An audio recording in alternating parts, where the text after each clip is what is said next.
Welcome to Conversations Live. For more than a decade, we've brought you the best in books, entertainment, celebrity interviews, and current events.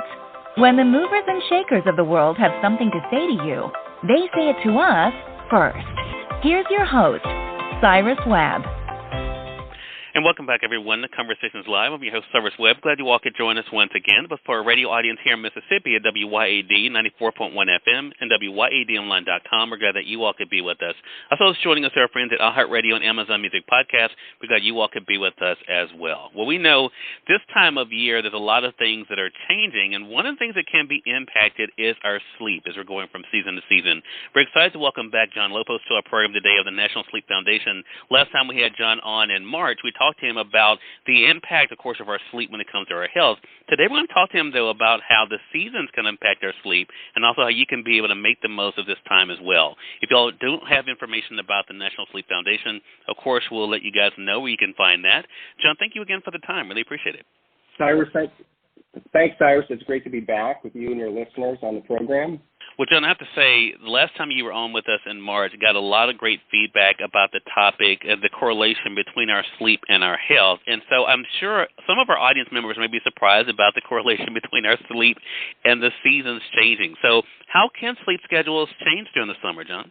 Well, as we're all getting ready to head into the summer, in fact, our life schedules change. We have kids. The kids are out of school. Some of us might get summer Fridays, and we're trying to spend more time, with family and friends out doing things. Even travel is going to be picking up in the summer. But, the summer activity really does not have to get in the way of a healthy sleep routine. And, consistency is really key when it comes to sleep. When I was last with you, we were talking about some of the things that are important for our sleep.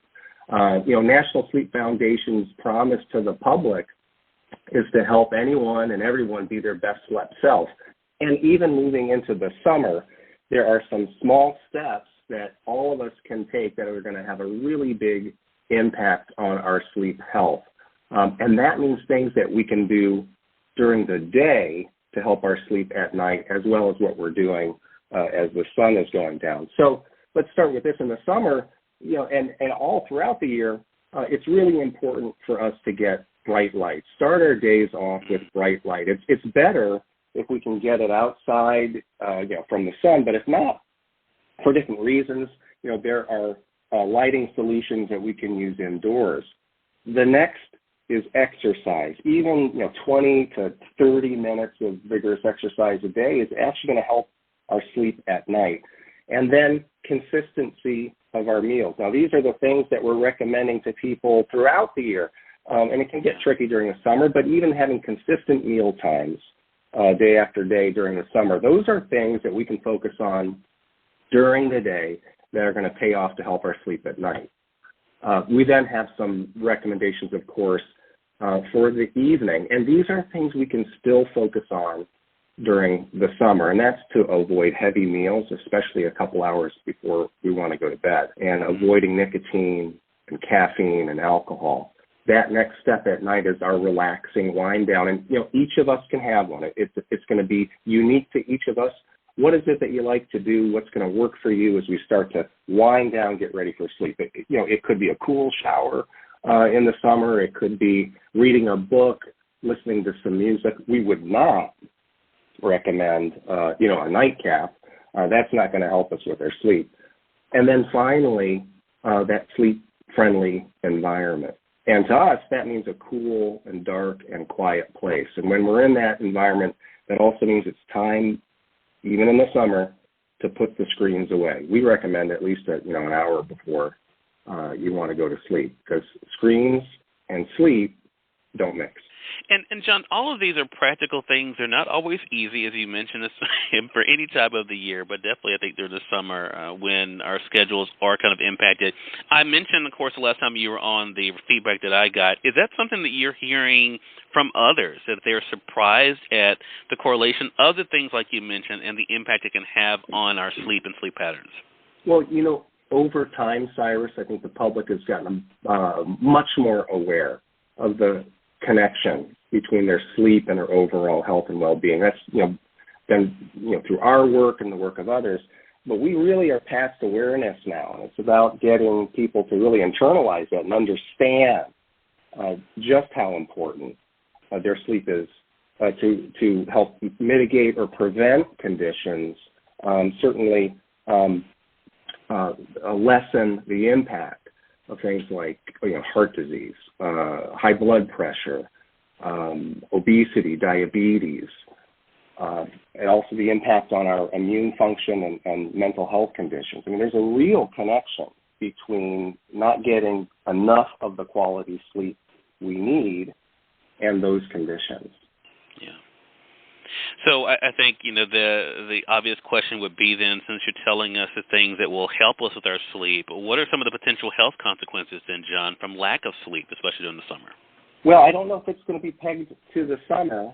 These are things that can happen year-round. And again, if we're not getting enough of that quality sleep that we need, beyond not feeling good the next day, it really is the data are showing links to some of those conditions that I mentioned, like heart disease, high blood pressure, hypertension, obesity and diabetes.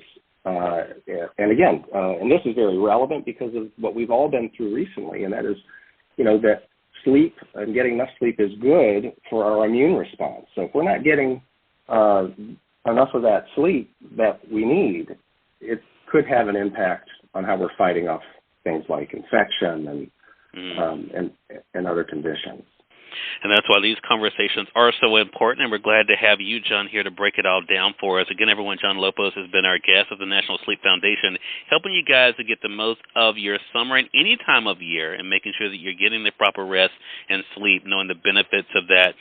John, I mentioned for those who may not be familiar with the work of the Sleep Foundation or they want to find out more information, where would you suggest they go?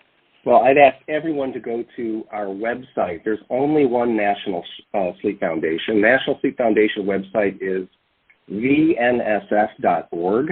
That's vnsf.org, where you can learn more about what the National Sleep Foundation is doing to help people get the sleep that they need.